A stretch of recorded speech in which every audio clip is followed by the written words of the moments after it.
relevance, right? You're running after being relevant.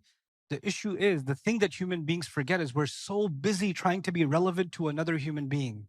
But every one of my actions is relevant to angels that are documenting, which are, and their job, Allah assigned to heavenly beings just to document what I do, just to document, because everything I do is significant.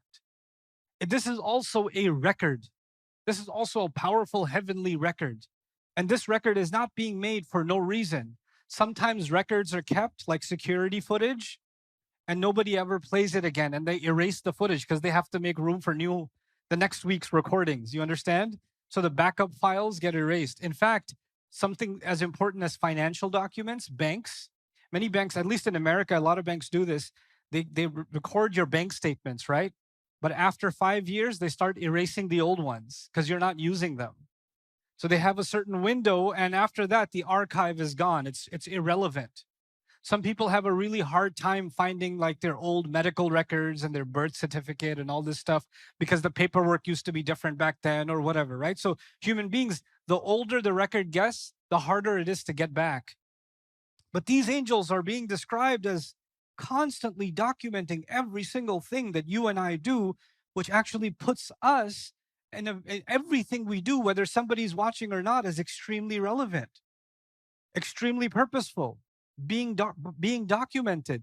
And so the universe starts collapsing so that you can be judged and I can be judged. The contrast should also always be kept in mind. And this is the contrast that becomes the most clear in Surah Al-Rahman. But I'll allude to it here because I want to rebuild these concepts as we go through these surahs.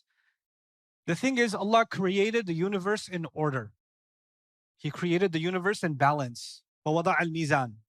Right? So the star, the sun is at the exact distance from the earth, right? And it doesn't move from its place. And if the earth was moving from its axis a little bit, there would be absolute chaos. And there are so many trillions and trillions and trillions of objects in space that are moving at such enormous speeds that if only one of them hit the earth, life here would be over. There's nothing we can do about it. One meteor shower, we're done. One large enough asteroid and we're finished, right? But Allah kept a balance where everything is preserved the way He wants it to be. But the thing is, the universe is in balance. The oxygen in the atmosphere is in balance. The leaves that are growing out of every tree is in balance with every one of its veins. The human body is in balance as Allah is developing it inside the baby's womb, the mother's womb. But human beings themselves, their behavior is out of balance. Like everything else is in order, and the only thing in chaos is human beings.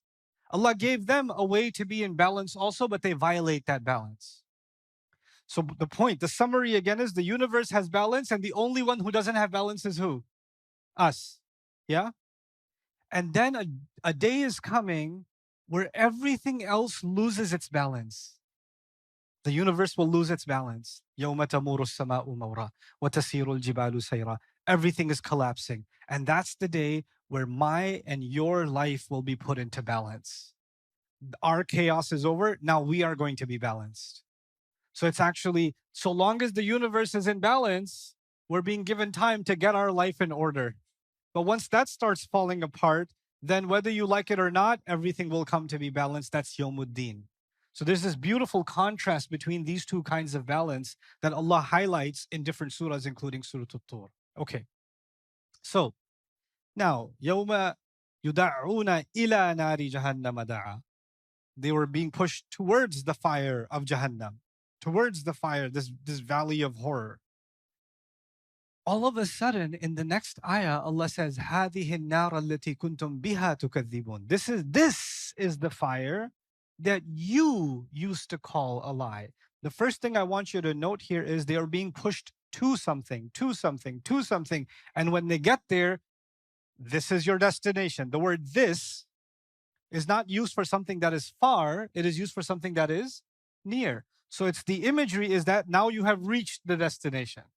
Or even as you're getting closer and closer, the people pushing are saying, this is the fire. Remember the one you thought that was a lie when you were playing around?